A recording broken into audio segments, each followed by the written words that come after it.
ሰላም ጤና ይስጥልኝ። እንዴት አደራችሁ? እንዴት ዋላችሁ? እንዴት አመሻችሁ? አምላክ አበው ቅዱስ እግዚአብሔር ስሙ ዛሬም ዘወትርም የተመሰገነና የተወደሰ ይሁን። በወቅታዊ ጉዳይ ተመልሼ መጥቻለሁ። የምታስታውሱ ከሆነ ከዚህ በፊት ወደ ጎንደር ሄደን አብየ ጊዜ ቅድስት ኪዳነ ምሕረት ቤተክርስቲያን ላይ የተፈጠረውን ነገር በተለይ ከአስተዳደሩ አካል ጋር የነበረውን ነገር የምታስታውሱ ነው ብዬ አስባለሁ። በዚህ አንደኛው በዚህ ተምብኔል የተሰራ እና ሁለተኛ ደግሞ በዚህ ተምብኔል የተሰራ ቪዲዮዎች ነበሩ ከሁለት ወራት በፊት ማለት ነው። እንግዲህ ይህ ቤተክርስቲያን አብየ ጊዜ እንዴት ለማራቆት እንዳሰበ እንዴት አድርጎ እያደረገም እንደሆነ ቤተክርስቲያኑ እንዴት ባዶ እያስቀራት እንደሆነም ለመመልከት ሞክረን ነበረ። ታዲያ አዲስ ነገር አለ። የምታስታውሱ ከሆነ አንድ ያነሳሁት ቪዲዮ ላይ አንድ ሀሳብ ነበረ ላሰማችሁና እሱም መነሻ አድርገን አዳዲስ የወጡ ማስረጃዎች አሉ፣ ዶክመንቶች አሉ። መታወቂያውንም ጭምር አግኝቼዋለሁኝ።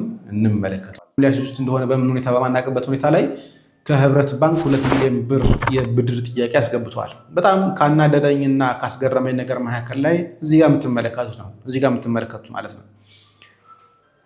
አባታችን ንጹህ የጎንደር ዙሪያ ተወላጅ መሆናቸውን ተዘንግቶ አሁን ወደ ዘር ቆጠራው እንደተገባ ማለት ነው አይደል? አባታችን ንጹህ የጎንደር ዙሪያ ተወላጅ መሆናቸው ተዘንግቶ ኦሮሞ ናቸው፣ ብልጽግና ናቸው፣ ከአዲስ አበባ የመጡ እያሉ የሚያወሩ ወረኞች ራቁ። ወረኞች አራቱ ባህሪያት የተጋጨባቸው መሆናቸው ምን እንድታውቁ እንፈልጋለን። ያ አባታችን ስራ ላይ ናቸው። አባታቸው ስራ ላይ ሳይሆኑ አዲስ አበባ ምን አይነት ስልጠና እየወሰዱ እንደማይታወቁበት ሁኔታ ላይ ያሉት። ማንም የዘር ጉዳይ አላነሳም። በነገራችን ላይ የመጡት ከአዲስ አበባ ነው ማለት አንደኛ የጎንደር ማህበረሰብ አያውቁትም። ጎንደርን ሊያስተዳድሩ የሚችሉ ብቃት የላቸውም። ጎንደር ላይ ጉባኤ ቤትን በነገራችን ላይ እየበጠበጡ ነው ያሉት። ትልልቅ ሞንታርቦ ገጥመው አብነት ተማሪዎች ይሄ እንግዲህ የካህናቱ ግድያ ተጠርጣሪዎች በሚል እሳቤ ያነሳሁትኝ እዚህ ቪዲዮ ላይ ወደ መጨረሻ አካባቢ ላይ ያነሳሁትኝ ይህን ጉዳይ ነበርና አንዱ ማስታወቂያ ሲለጥፉ የተመለከትነው ነገር ምንድነው? የጎንደር ተወላጅ ስለሆኑ ነው እንደዚህ ይሄ ሁሉ ክስ እየመጣባቸው ያለው የሚል ነገር ተለጥፎ ነበረ። ይሄ አንዱ ያስለጥፉት እሳቸው ናቸው። የጎንደር ተወላጅ ስለሆኑ የሚል ነገር ነበር። እውነት የጎንደር ተወላጅ ናቸው ወይ የሚለውን ነገር እንመልከት። እንግዲህ ትክክለኛ ከምንኩስና በፊት ያላቸው ፎቶ ይሄን ይመስላል፣ ወይ ደግሞ ያለቆቡ እኚህ ናቸው ማለት አባቸው። እስቲ የት ናቸው የሚለውን ደግሞ ላሳያችሁ። ይህ የምትመለከቷቸው ሰዎች ስማቸው አሁን በክህነት ስማቸው አባ ምስጋና ለአብ ይባላሉ። ኮቴን ኮት አስቀምጡልኝ፣ አባ የሚለውን አስቀምጡልኝ። አባው ምስጋና ለአብ ይባላሉ። የመታወቂያ ስማቸው ግን በደንብ ተመልከቱልኝ። የመታወቂያ ስማቸው ግን ምስጋናው ደረሰ ስመኘው ይባላሉ። የእናት ስም ተቀምጧል። የተወለዱበት ዘመን 1985፣ ያው ታላቃቸው ነኝ በእድሜ 1985 ነው የተወለዱት። የትውልድ ቦታ ሌሾ ምናምን የሚል ነገር ተቀምጧል። ክልል ደቡብ ይላል፣ ደቡብ ክልል። ዞን ተቀምጧል፣ ወረዳ ተቀምጧል፣ ቀበሌ ሌሾ ይላል። ሌሾ የት ነው ካላችሁኝ እኔ ፈልጌ አግኝቼዋለሁ ቦታ በከምባታ ጠምባሮ ዞን ቃጫ ወረዳ ምስራቅ ሌሾ ቀበሌ ይባላል። በከምባታ ጠምባሮ ዞን ቃጫ ወረዳ ምስራቅ ሌሾ ይባላል። እዚህ ቦታ ናቸው። እነኚህ ናቸው እንግዲህ ቅድም በቪዲዮ ላይ ያየነውን እኔን እኮ የሚቃወሙኝ እኮ የጎንደር ሰው ስለሆንኩኝ ነው። እዚህ ጋር እንደምትመለከቱት አባታችን ንጹህ የጎንደር ዘር ተወላጅ ዙሪያ ተወላጅ መሆናቸው ተዘንግቶ ኦሮሞ ናቸው፣ ብልጽግና ናቸው፣ ከአዲስ አበባ ነው የመጡት እያሉ የሚያወሩ ወረኞች አራቱ ባህሪያት የተጋጨባቸው መሆኑን ምዕመናን እንድታውቁ እንፈልጋለን ይላል። አራቱ ባህሪያት የተጋጨብንን እኛ መረጃው የምናወጣ ሰዎች፣ ይሄ ማለት ሳትነቱ ባህሪ ተፈጥሮ የተጋጨብንን የጎንደር ዙሪያ ተወላጅ ናቸው፣ ኦሮሞ ናቸው፣ ብልጽግና ናቸው፣ አዲስ አበባ ሶስቱም አይደሉም። የት ናቸው? መታወቂያው ይናገር። እስቲ መታወቂያ እንመልከተው። ይኸው ደቡብ። ስማቸው ምስጋናው ደረሰ። መቼ ነው ይሄ ወጣው መታወቂያ? በሉ እድሜ 35 ይላል። ስራ መምህር፣ ዲያቆን አይደለም፣ ቄስ አይደለም፣ መነኩስ አይደለም፣ መምህር ነው የሚለው። መቼ? 2015 ላይ መምህር የነበረ ሰው ከመቼው ደቁኖ ከመቼው ቀስሶ ከመቼው ልብሰ ምንኩስና ለብሶ ጎንደር ላይ አስተዳዳሪ ሊሆን እንደቻለ አላውቅም። ከመቼው ነው ብድግ ተብሎ የተደረሰው? እዛ ላይ ነው።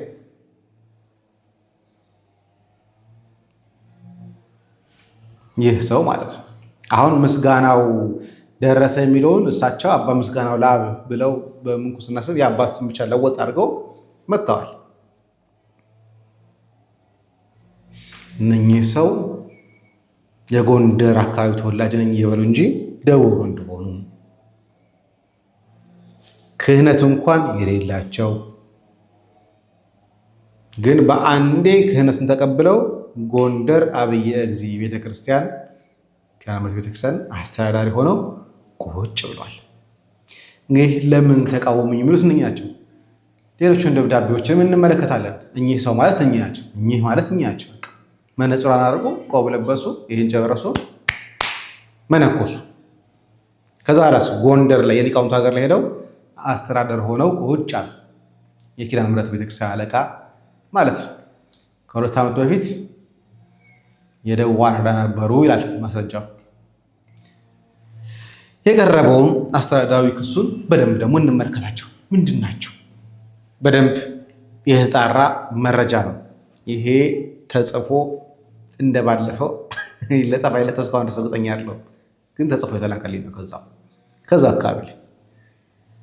ስለዚህ ሙሉን አነብላቸዋል። መሀል ላይ ዶክመንቱን እንድታዩት አደርጋለሁኝ በተቻለ መጠን።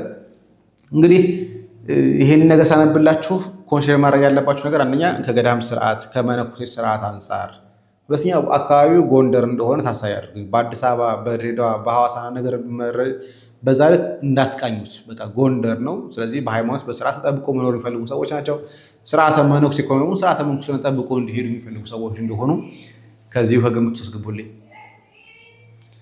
የኪዳነ ምሕረት ቤተክርስቲያን አስተዳደር ምስጋናው ደረሰ ስመኘው አሳፋሪ ስራዎች ይላል። በፊት አባ ምስጋና ለአብ በሚል ነበር የሚታወቀው የነበረው። አሁን በትክክለኛ ስማቸው የኪዳነ ምሕረት ቤተክርስቲያን አስተዳዳሪ የምስጋናው ደረሰ ስመኘው አሳፋሪ ስራዎች በብሎ ተቀምጧል። ከቴሌቪዥን ከቲቪ ማለት ነው፣ ከቲቪ ስታንድ፣ ከዲሽ፣ ከዋይፋይ፣ ከአይፎን፣ ከሳምሰንግ ስልክ፣ ከዘመናዊ አልጋና ፍራሽ፣ ከፍሪጅ ባሻገር ከቤተ ክርስቲያኗ 40 ክንድ የማይሞላ ቦታ ውስጥ የግላቸውን የሆነ የቤታቸውን ሽንት ቤት እና ሻወር ቤት አሰርተዋል። ለዛም ታንከር ለብቻቸው አስገጥመው ጉባኤ ቤቱን ለቤተ ክርስቲያኗን ጭምር መጠቀም ሲችሉ ማን አለበኝነት የቤተክርስቲያኗን እየበዘበዙ ይገኛሉ የሚል ነገር ነው። ይሄ ምንድነው ኮንቴክስት የሚለው ነገር በደንብ ልንገራችሁ። ቤተክርስቲያኑ የራሱ አለቻለ መጸዳጃ ቤት አለው። የጉባኤ ቤቱ እዛው ግቢ ውስጥ አለ። የጉባኤ ቤቱ ደግሞ የራሱ ቻለ መጸዳጃም አለው። አሁን እነኚህን መጠቀም ሲችሉ፣ ነገር ግን ይህን መጠቀም ትተው ግቢ ውስጥ እዛ ቤታቸው ውስጥ ይህን ነገር አሰርተዋል። ይሄ ደግሞ ከቤተክርስቲያን 40 ክንድ እንኳን የማይርቅ ቦታ ያላቸው ቤተክርስቲያንና ቤታቸው የተጣበቀ ነው። ስለዚህ ይሄ ነገር ነውር ነውና ታው ተብሎ ነበረ፣ ፈቃደኛ አይደሉ። ከዛ በተጨማሪ ታንከር አስገብተው ከሚገባው በላይ ቤተክርስቲያን ወጪ እንድታወጣ እያደረጉ ነው የሚል ነገር ነው። በኋላ እየባሰ ይመጣል ስሙት። ሁለተኛ ለቤተክርስቲያን አገልግሎት አስቦ የተገዛውን ሶላር ወደ ግል ቤታቸው ገመድ በመዘርጋት አስገብቷል። እንዲሁም አሁን ላይ ለራሳቸውን የሰሩት ሻወር ቤትም ታንከርን አላግባብ ውሃ እንዲቆጥብ ቤተክርስቲያኒቱን አላግባብ ወጪ እንድታወጣ አድርገዋታል። ሶላሩ በተለይ ጎንደር ላይ ብዙ ጊዜ መብራት ይጠፋል። ስለዚህ በሶላር የሚጠቀሙ ቤተክርስቲያኑ ሶላር የሚጠቀምበት የነበረው ለራሱ አድርጎ ቴሌቪዥኑን መብራቱን ልገ የተጠቀምበት። ባለፈው ማይክም ጭምር ሲቆራረጥብን ነበር። ምንም እየተጠቀምን አይደለም። በኋላ በደምብ እናያለን። ጉባኤ ጭምር እየተሰረዘ ነው። መሀል ላይ ማሌት የተቋረጠባቸው ነው። ማይክ የተቋረጠባቸው፣ ቅዳሴ ጭምር እየተስተዋጎለባቸው በዝርዝር ስለምንመለከተው ነው። ሶስተኛ ካህናቱን የኔን በጎነት ደግሞ በየመድረኩ በየንስሐ ልጆቻችሁ እየዞራችሁ ስበኩ፣ ሰው እንዲወደኝ አድርጉ፣ ካልሆነ ግን ወደ ሌላ ደብር አዘዋውራችኋለሁ ማለት ማስፈራራት፣ እንዲሁም በየአዳራሹ እየገባችሁ ማህበራትን አትባርኩ፣ አታስተምሩ ብሎ ካህናትን ማገድ፣ ነፃነትን ማሳጣት፣ ማስፈራራትን ተያይዘውታል። እንግዲህ ይሄ የሆነበት ያለው ምክንያት ስለኔ በጎ ነገር ተናገሩ፣ በጎ ነገር ማትናገሩ ከሆነ ካህናትን በሙሉ አባራቸዋለሁ ወይ ደግሞ ወደ ሌላ ደብር ልካቸዋለሁ፣ ማህበራትን እየገባችሁ አትባርኩ። ይሄ ማህበራት እየተባለ ያለው በነገራችን አንድ ማህበር አለ፣ ሰለስቱ ምዕት ማህበር የሚባል ጎንደር ላይ የምታውቁት ከሆነ በተለይ መምህር ዮርዳኖስ የዲያቆን ዮርዳኖስ ትምህርት የምትከታተሉ ከሆነ ሰለስቱ ምዕት ደጋግሞ የሚጠራ ማህበር ነው።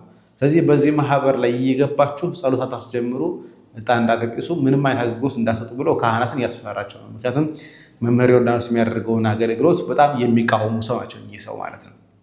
ስለዚህ ካህናትን እያስፈራራቸው ነው። አራተኛ እረፍ የሚለው ሰው እንዳይኖር ካለ ደግሞ ሰበካ ጉባኤ ደብሩን ብቻቸውን ለመምራትና ይሄን አጋጣሚ በመጠቀም ከህብረት ባንክ ባለፉት ሳነሳላችሁ ነበር 2 ሚሊዮን ብር በመበደር ለፍላጎቱ የሚሆን መኪና ለመግዛት ቤተክርስቲያን ዕዳ ላይ ለመጣል እየተሞከረ ነው ያለው። በነገራችን ላይ በጎን ጠይቄ ነበር መረጃ ምንጮችን። ጎንደር ላይ እስካሁን ድረስ ቤተክርስቲያን መኪና ያላት የሀገረ ስብከቱ ኃላፊዎች ናቸው። ከዛ ውጭ የደብራት አለቆች መኪና ያላቸው። ይህ ሰው ግን ቤተክርስቲያኑ ኪሳራ ውስጥ ለመክተት ዕዳ ውስጥ ብድር ውስጥ ከቶ ለመሄድ ግን ከ2 ሚሊዮን ብር ከህብረት ባንክ ተበድሮ ለራሱ መኪና ለመግዛት ውል እየፈጸመ እንደሆነ አሁን የቀረው የሚፈርሙ አካላት ናቸው። እነሱም ቢሆን በግድ ካልፈረማችሁ እየተባሉ እንደሆነ እየሰማን ነው። ስለዚህ እንዲሁም ሰበካ ጉባኤ ምርጫውን ይኑር ብሎ የሚጠይቀኝ ማንኛውም ሰው ካለ አሳስረዋለሁ በማለት እያስፈራራቸው ነው። ከመንግስት አካላት ጋር ተነጋግሮ ማንም ሰው ሰበካ ጉባኤ ይካሄድ የሚለኝ ሰው ካለ አሳስረዋለሁ ብሎ ነበር። ባለፈው 4 ጊዜ ብያችሁ ነበር። አሁን 5ኛ ዙር የምርጫው ጊዜ እየተሻገረ እያለፈ እንደሆነ እየሰማን ያለ። ስለዚህ እስካሁን ድረስ 5 ዙር ሰበካ ጉባኤ ምርጫ እንዳይካሄድ አድርጓል። እንደዚህ ካሁን በኋላ ስለ ሰበካ ጉባኤ የሚጠይቀኝ ሰው ካለ ደግሞ አሳስረዋለሁ በማለት ጭምር እያስፈራሩ እንደሆነ መረጃ ምንጮች እየነገሩ ነው። 5ኛ በስርዓተ ምንኩስና መሰረት አንድ መነኩሴ ሊያደርጋቸው ከሚገባቸው ተግባራት አንድስ እንኳን አያደርጉም። ኪዳን እንኳን ከሰንበት በቀር ያውም አልፎ አልፎ ካልሆነ አያደርሱም። ቅዳሴውም እንደዛው ነው፣ አያስቀድሱም። የግብፃውያን ቆብና ቀሚስ ለብሰው ብቻ መዞርና ከምንኩስና ስርዓት ውጭ ከአንድ ዓለማዊ ሰው በላይ በድሎትና በምቾት እየኖሩ ይገኛሉ። እኚህ ሰው አስተዳዳሪ ናቸው፣ መነኩሴ ናቸው። ኪዳን እንኳን በአግባብ አያደርሱም። ቅዳሴም እንዲሁ ሙያ ያላቸው ተብሎ የሚታወቁ እንኳን ከቅዳሴ ውጭ ምንም አይነት ምግባር ምንም አይነት ነገር ተግባሩ የላቸውም። እውቀቱም የላቸው፣ ትምህርቱም የላቸው። እነኚህ ሰው ተገን አድርገው እየሰሩት አንድ የሀገረ ስብከቱን ስራ አስኪያጅ አባ ዮሴፍ የሚባለው ከዚህ በፊት የምታውቋቸው ማለት ነው። የቤተክርስቲያን መምህራን የሚያሳዱት ማለት ነው።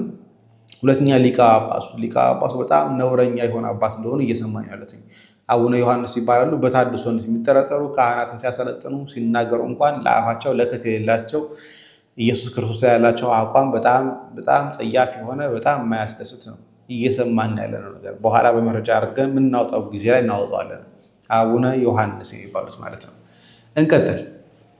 ለብዙ ዓመታት ያገለገሉ የቀድሞ የአቋቋም መምህር የኔታ ፍሬ ስብሐትን እያመመኝ ነው ንፋስ እንድቀበል አሁን ከጉባኤ ቤት አካባቢ ከተሰራ ቤት ልግባ ብለው ደብዳቤ ቢያስገቡም ደብዳቤው የሰበካ ጉባኤ የተቀበለ ቢሆንም ነገር ግን እኚሁ ሰው መነኩሴ ሳይሆኑ መነኩሴ ብሎ የደረሰው ምስጋናው የተባለው ሰው የራሱን ዘመድ የሆነ አንድ የአብነት ተማሪ አምጥቶ አስቀምጦበታል። መምህሩ ልግባ አሞኛል እዚህ ልሆን እያለ እምቢ እያላቸው ለራሳቸው ይጠቅመኛል ብሎ ያሰባቸውን ዘመዳቸው አምጥተው አስገብተውበታል። ይህን ያደረጉበት ምክንያት መራሽ ጠይቄ ነበር። እሳቸው ማንም ሰው የቤተክርስቲያን አካል የሆነ ቤተክርስቲያን ትምህርት የተማረ ሰው የሚያውቅ ሰው በአካባቢያቸው እንዲሆን አይፈልጉም። የሚያደርጉት ነገር እንዲታወቅባቸው ስለማይፈልጉ የቤተክርስቲያን መምህራንን በጣም የሚጠላ የሚጸየፍ የሚያርቅ የሆነ እንደሆነ እየሰማን ያለ። ስለዚህ የአቋቋም መምህሩ ከቀድሞ ከ30 ዓመት በላይ ደብር ላይ ያገለገለ ነው። ንፋስ ያስፈልገኛል እባክዎትን ብሎ ቢጠይቃቸው ሰበካ ጉባኤው የፈቀደ ቢሆንም እሳቸው ግን የራሳቸውን ዘመድ አንድ የአብነት ተማሪ የቆሎ ተማሪ አስገብቶ የአብነት ተማሪ ቢል ነው የሚመረጠው። የቆሎ ተማሪ ከሚባል አብነት ተማሪ ቢባል የተሻለ ስለሆነ አንድ የአብነት ተማሪ እንዳስገቡበት እየሰማን ያለ ነው። 7ኛ የቤተ ክርስቲያን አጸድና ቤተልሔም አካባቢ የነበረውን ቅጽር በማፍረስ ወናና ባዶ ሜዳ ማድረግ እንዲሁም ስርዓት ያላቸውን ዲያቆናትን ካህናትን በማሸማቀቅ ቤተክርስቲያን ከስርዓቱ ውጪ ለማድረግ የትሩፋት ዲያቆናት ከአገልግሎት እንዲርቁ አድርጓል። እንዲሁም ምዕመናን በሰርክ ጉባኤ ቃለ እግዚአብሔር እንዳይማሩ ማይክ እንዳይወጣ በማድረግ የሰበካ ጉባኤው እንዲቆም ጫና እያደረጉም ይገኛል። እኚህ ሰው ሰርክ ጉባኤ እንዳይካሄድ አድርገዋል። መዝሙር በማይክ እንዳይከፈት አድርገዋል። ትምህርት እንኳን ቢኖር እንኳን በማይክ እንዳይሰጥ እያደረጉ ያሉት በደንብ እየሰማችሁ ሰርክ ጉባኤ እያቋረጡ ነው፣ እንዳይካሄድ እያደረጉ። ለምንድን ነው የሰርክ ጉባኤ እንዳይካሄድ ያደረጉ ሲባል አይ ሞንታርቦ ልንገዛ ስለሆነ እስከዛሬ ሲቆይ ብለን ነው ብሎ አይነት ምላሽ እየሰጡ ያሉት። ለምንድን ነው ማይኩም የዘጋ ሲባል ሞንታርቦ ልንገዛ ስለሆነ እስከዛሬ ሲቆይ አይነት ነገር። ሞንታርቦ እስከሚገዛ ድረስ በዚህ ማይክ ቢገለገሉ ችግር አልነበረው። ምክንያታቸው እሱ ሞንታርቦ እስከሚገዛ ድረስ ማይኩ ይቆም ብዬ ነው አይነት ነገር ግን ምላሽ እየሰጡ ያሉት። በዚህ ምክንያት ምዕመኑ እየመጣ አይደለም። ምዕመኑ ጉባኤ አለ ብሎ እየመጣ ነው። ምክንያቱም ጉባኤ እያቋረጠ በዚህ ስለዚህ በአንድም በሌላ ምዕመኑ ከአጥቢያ ቤተክርስቲያን እንዲርቅ እያደረጉ እንደሆነ እየሰማን ያለ ነው። ይሄ እልም ያለ የመናፍቃን የውስጥ ሰዎች የሚሰሩት አካሄድ ነው።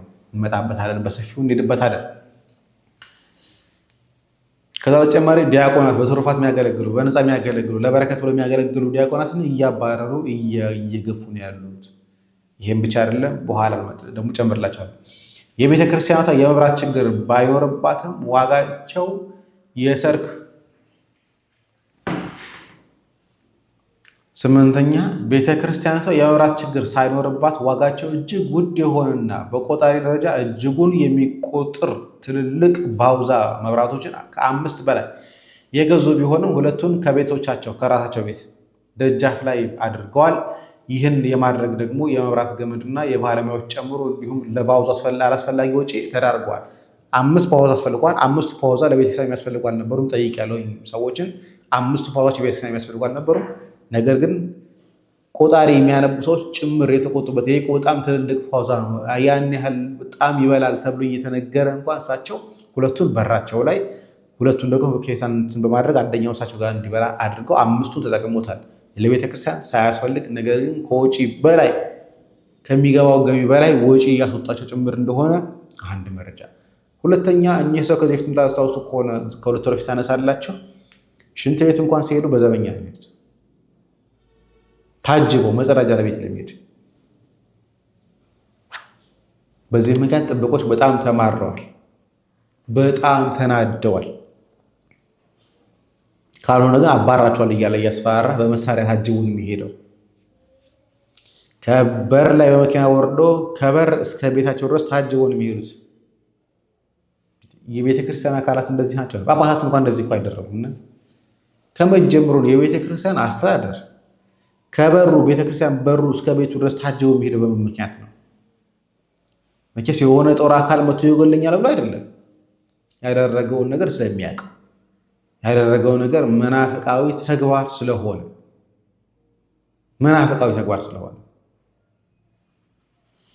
እንቀጥል።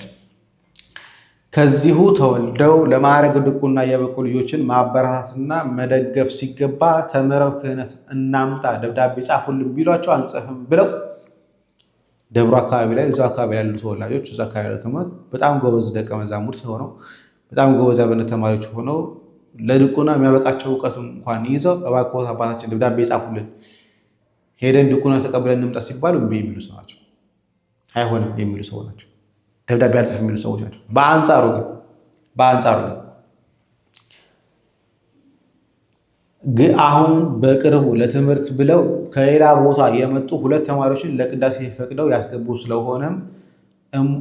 ስለመሆኑ እሙን ነው። ነገር ግን እነዚያን ከልክሎ እነዚህን ማስገባት የሆነ የስውር አጀንዳ እንደያዙ አንዱ ማሳያ ነው።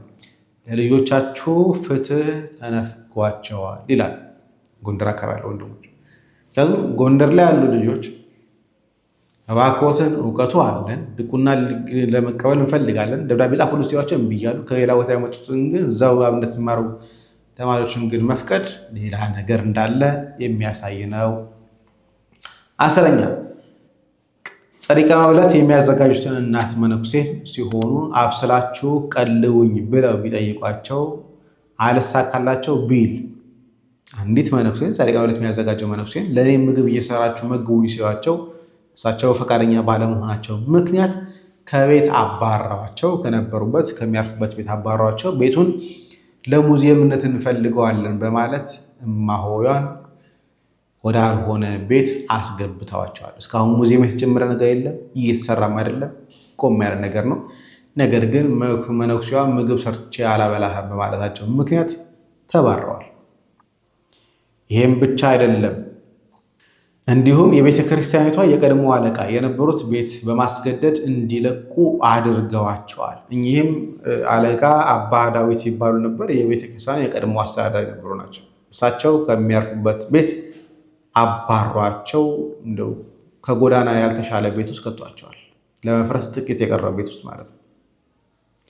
አሁን ይህ ሰው በምን አይነት መስፈርት የቤተ ክርስቲያን አስተዳዳሪ አካል እየሆነ እንደሆነ አላውቅም። አሁን እየሆነ ያለው ነገር እሱ ነው። ጎንደር ለአብይ ጊዜ እየሆነ ያለው ነገር 11ኛ በጣም የገረመኝ ነገር ነው።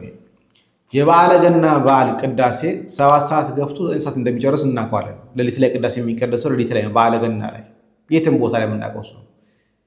እስከ 6 ከ6 ተኩል ድረስ ማህሌቱ ይሄዳል። 7 ሰዓት ላይ ቅዳሴ ይጀምራል። 9 ሰዓት ላይ ያልቃል። ይህ ሰው ግን የደብሩን ስርዓት በማፍረስ ካህናቱን ነጭ ሳያለብስ፣ ካህናቱ ሳይጠመጥሙ፣ ካህናቱ እንዲሁ ዝም ብለው አይነት ሆነው ቅዳሴ የተገባው ሌሊት 11 ሰዓት ተገብቶ 2 ሰዓት ሊሆን ሲል ነው ያለቀው ቅዳሴ። የገና ቅዳሴ 7 ሰዓት ተገብቶ 9 ሰዓት የሚያልቀው ቅዳሴ 11 ሰዓት ተገብቶ 2 ሰዓት ሊሆን ሲል ነው ያለቀው። ይህን እያደረገ በማድረጉ ደግሞ ብዙ የዛን ቀን የሚቆርቡ ሰዎች አልነበሩም። ሌላ ደብር ላይ ነው ሄዱት። ስለዚህ በአንድም በሌላም አብየ ጊዜ ወኪላነ ምሕረት ቤተክርስቲያንን ለማፍረስ ለማራቆት እያባረረ ሰዎችን ዲያቆናትን እያባረረ ነው። አብነት ተማሪዎቹ ድቁና እንዲቀበሉ እያደረገ አይደለም። ምእመኑ ተገኝቶ ቅዳሴ እንዲያስቀድስ እያደረገ አይደለም። ሰርክ ጉባኤ እየከለከለን ያለው ቤተክርስቲያኗን ብድር ውስጥ እያስገባት ነው ያለው። በቤተክርስቲያን ስም ከ2 ሚሊዮን ብር በላይ ሊበደር ነው መኪና ሊገዛ።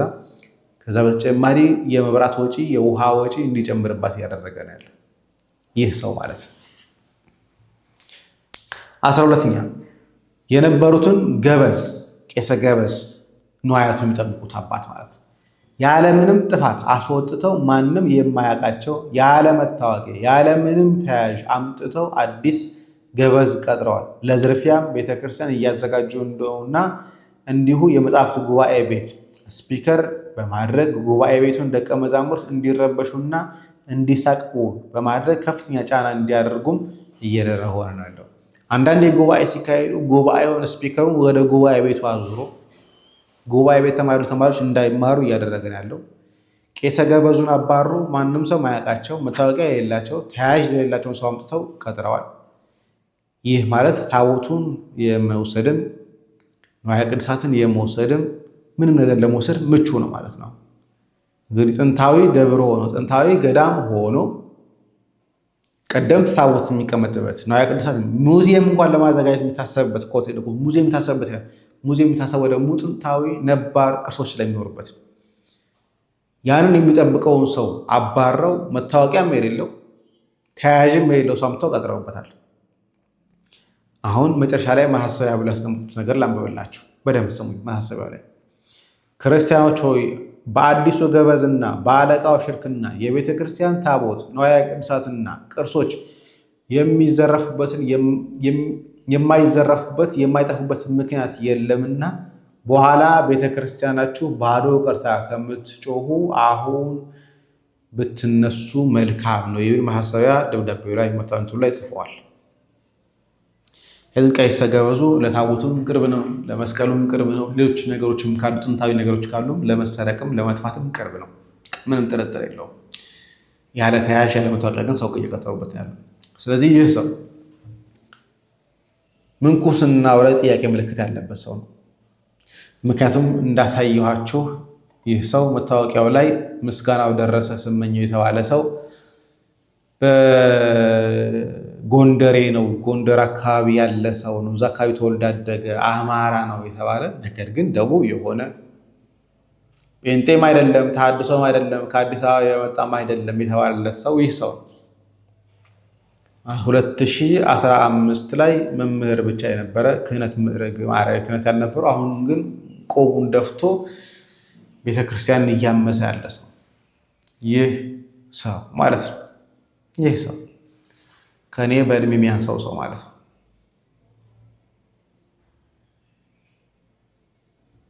ምን ትላላችሁ?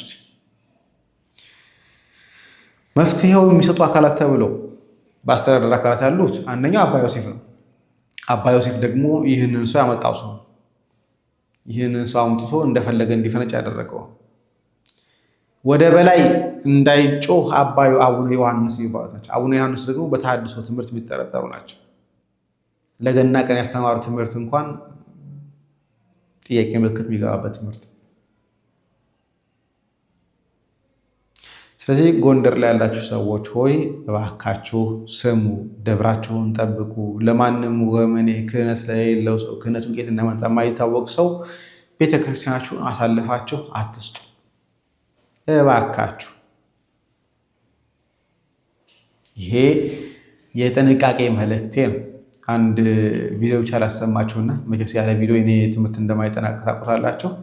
ወንድማችን ዲያቆን ዘማርያም ካስተላለፈው ትምህርት ጥቂት ላሰማችሁ። ስለ እግዚአብሔር ማንም ሰው ምን የፈለገ ቅኔ ብንማር 4ቱን ጉባኤያት ብንጨርስ ማለት ነው፣ ሊቀ ሊቃውንት ብንባል ቴዎሎጂውን ብንጨርስ የፈለገ ብናመሰጥር ጳጳስም ፓትርያርክም ምንም ቢሆን እግዚአብሔርን የመግለጥ አቅም ላይ ማንም መድረስ አይችልም። የሚደርሰው የቱ ጋር ነው? የተገለጠለትን ያክል ብቻ። ቃላቶች የሉም። እግዚአብሔር መግለጥ የሚችሉ ቃላቶች የሉም። እዚህ እንዳንታበይ ማለት ነው። እቺን ቃል ለምንድነው መገልጻት? አንዳንድ ሰዎች አሉ እዚህ የሚናገሩ ሰዎች ማለት ነው። እኛ እኮ ነን በእኛ ዘመን ግጥም ገጥመን ኢየሱስን እንዲያውቁ ያደረግናቸውና አሁን እኛ ግጥም ነው እሱ የሚገልጠው። ጥንቃቄ አድርጎሽ በቃ በጣም ትዕቢት መጥፎ ነው። እና አንዳንዶቻችን በጣም ላይ ገብት ምናምን ስናስተም ምናምን ነገር በጣም የሌለ በቃ እኛ በጣም የቤተክርስቲያን በጣም እንትን ያደረግን በጣም ከጉድ ቤተክርስቲያን ያወጣናት እኛ በተለይ እኛ ባንኖር ማለት ጉድ እንደሚፈላ አድርገን። ይሄ በጣም አደገኛ ነው። ፋቂ እንደዚህ አይደረግም ማለት ነው። የፈለገ ቀን ሙሉ አይደለም የሀገር ስብከት ብንሰብክ ሊቀ ሊቃውንት ብንሆን በቃ እንባ ነው የሚቀርመን። በቃ ንግግር ይጠፋል። ለዚህ ነው ጎርጎርዮስ በቃ ዝምታ ነው የሚውጥህ ነው የሚለው።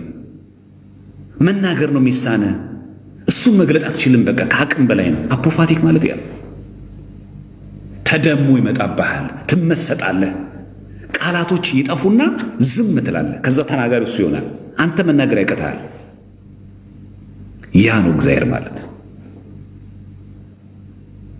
እንጂ በቃላት ማሳመር፣ በንግግር ማሳመር፣ በአንደበተ ርቱዕነት፣ በአፈ ቀላጤነት የሚመጣ አይደለም እግዚአብሔር። ከዚያም በላይ ነው።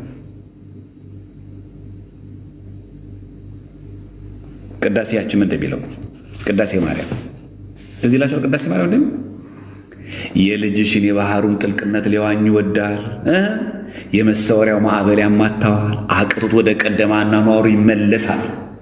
ዲኔኛ ቤተክርስቲያን ፈለገ አባ ሕርያቆስ የልጅሽን ማለት የክርስቶስን ነገረ ሥጋዌን ልመረምር ሄድኩኝ፣ ያንን የሚስጥር ማዕበል መዋኘት አቃተኝና ከምሰምጥ ብዬ ተመለስኩ። በረከቱ ይደርብን። እግሮኛ አባቶች አቅቶት ወደ ቀደመ አኗኗሩ ይመለሳል። አቃቃተው ከበደው በቃ አይቻልማ። በረከቱ ይደርብን። እቺ ቅዳሴ ማርያም በደንብ ላስተዋለ ሰው ማለት ነው የልጅሽን የባህሩን ጥልቅነት ሊዋኝ ይወዳል። ምን ማለት ነው? የክርስቶስን አኗኗር፣ የክርስቶስን ሥጋዌ፣ የእሱን ፍቅር ለማወቅ ፈለኩኝ። ያቀተኝና ግን እመለሳለሁ። አቅሜን አወቅኩት። መቼ ከአቅም በላይ ሆነ። ልንገልጸው አንችልም። ቃላቶች አተውኝ ተመለስኩኝ ወደ ነበርኩበት። አቅቶት ወደ አቃደማማል። ከዛስ ምን አለ አባ ሕርያቆስ ሲመክረን፣ አሁንም ገናነቱን አንመርምር፣ ጥልቅነቱን አንጠናቀቅ። እኛን ሲመክረን እንዳትችሉ፣ እንደዛ እንዳትሞክረው። ስለ እግዚአብሔር ገናነት እመረምራለሁ ካልክ እንዳታስበው። ከዛስ የነቢያትና የሐዋርያት አንደበት የማይቻለው ነው፣ የማይደፈር ግሩም ነው። በእኛ ግን አርአያ ገብረ ነሳ። የማይዳሰስ እሳት ነው፣ እኛ ግን አየነው፣ ዳሰስ ነው፣ ከእሱ ጋር እንበላ ጠጣ፣ አሁንም እንዲህ እያልን እናመስግነዋለን የሚለው ቅዳሴያችን በጣም እኛ አባቶች ግሩም ናቸው። እንዴት አድርጎ ቴዎሎጂ እንዴት እንደገባቸው ማለት አሁን የቅዳሴ ማርያም ግን አናስተውለውም ቃሉ እንዴት እንደሆነ ሁላችንም። ገናንነቱን አንመርምር እኮ ነው የሚለው። ጥልቅነቱን አንጠናቀቅ። እንደው ጥልቅነቱን ልሂድበት እንዳንል የነቢያትና የሐዋርያት አንደበት የማይቻለው ነው፣ የማይደፈር ግሩም ነው። እኛ አየነው ከእሱ ጋር በላን እንጂ ክርስቶስን የማይደፈር ግሩም ነው። እንኳን አንተ ቀርቶ የነቢያትና ሐዋርያትም አልቻሉትም። አርፈ ተቀመጥ። የእግዚአብሔርን ገናናነት የእግዚአብሔር ኃይሉን እመረምራለሁ ብለህ ብትሄድ አትችልም። በጣም ግሩም ነው። እኛም አንችልም። ማን እዚህ ውስጥ የሚችል ሰው አለ? እስቲ ሁላችሁም በሉ የእግዚአብሔርን ፍቅር ለመግለጥ አልችልም በሉ። እሱ ለኛ የሆነውን ነገር መግለጽ አንችልም። በምን አቅማችን እንችላለን? ከየትም አናመጣው። የተፈለገ ብንማር ምንም አናመጣው፣ በፍጹም አናመጣው። ኦርቶዶክስ ማለት እቺ ናት። ብድግ ብሎ ማንም ተነስተው እኛንን የገለጥንላት እኮ ድሮ እኮ እንደዚህ መዝሙር እኮ አልነበረም፣ ድሮ እኮ እንደዚህ ስብከት አይሰጥም ነበር፣ እኛ ከመጣን በኋላ ነው እንደዚህ የመጣው ምናምን አትበል። አንተም ብትመጣ ግጥምህን ቢታይ፣ ዜማህን ቢታይ፣ ስብከትህን ቢታይ አይመጥንም። ኦርቶዶክስ ማለት ያ ነው። እኔም አንተም አንመጥንም። እኔን ይጨምራል። ይሄ እየፈረድኩ እንዳይመስላችሁ አንችልም። ዘማርያም ለሺህ ዓመት እንዲሁ ላይቭ ላይ ተገትሮ 1000 ዓመት ሰብኮ ቢውል ቢገተር የእግዚአብሔርን ነገር የመግለጥ አቅም ቅንጣትም አይችልም፣ በፍጹም አይችልም። ስለዚህ አንዳንዶቻችን እኛ የገለጥናት እና እኛ ያዳረስነው ወንጌል እኛ የሰበክነው እኛ እግዚአብሔር በጣም የበለጠ በስማም እግዚአብሔር ስም እኮ ከፍ ከፍ ያደረግነው እንዳይመስለን። እግዚአብሔር ማንም ሊገልጡ አልቻለም። ስለዚህ እግዚአብሔር ከአእምሮ በላይ ነው። በቃ ከነገሮች በላይ ነው፣ ከትምህርቶች ሁሉ በላይ። ለምን አንችለውማ? እሱ ልንመረምረው አንችልማ። ለምን አንመረምረው? እሱ ከቃላት በላይ ነው። እና ሁሌ ሰዎች ማሰብ የሚገባን በዝማሬያችንም በሉት፣ በስብከታችንም በሉት፣ በትምህርታችንም በሉት፣ በየትኛውም መንገድ እግዚአብሔርን የመግለጥ አቅም የለንም።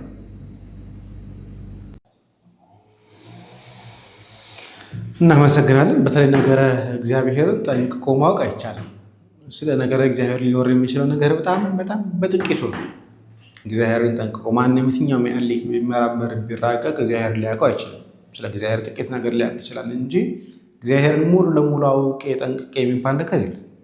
በተአምረ ማርያም የተረጉሙልንም የነገረ መለኮት መግቢያ ላይ የሚጽፉልን ነገር ብዙ ነገሮች ስናያቸው እግዚአብሔርን የምናውቅባቸው ነገሮች በጣም ጥቂት ናቸው፣ በጣም ኢምንት ናቸው። እና ስለ እግዚአብሔር አውቄያለሁ ጠንቅቄያለሁ የሚል ሰው ካለ በጣም ሊመረመር ይገባል። ስለዚህ ሀሳብ አስተያየት ስናነሳ ስለ እግዚአብሔር ጠንቅቀን አውቀን ከእግዚአብሔር ከኔ በላይ እግዚአብሔር የሚያውቅ የለም ብለን እግዚአብሔር ቸርነቱን እያሰብን ግን የሚስተካከሉ ነገሮች ሲኖሩ እንዲስተካከሉ ምክረ ሀሳብ ብቻ እያቀረበን ያለ ነው። ጊዜ በሌላ ቪዲዮ የመመለስ ይሆናል። ሰላም፣ እግዚአብሔር ከእናንተ ጋር ይሁን። ቸር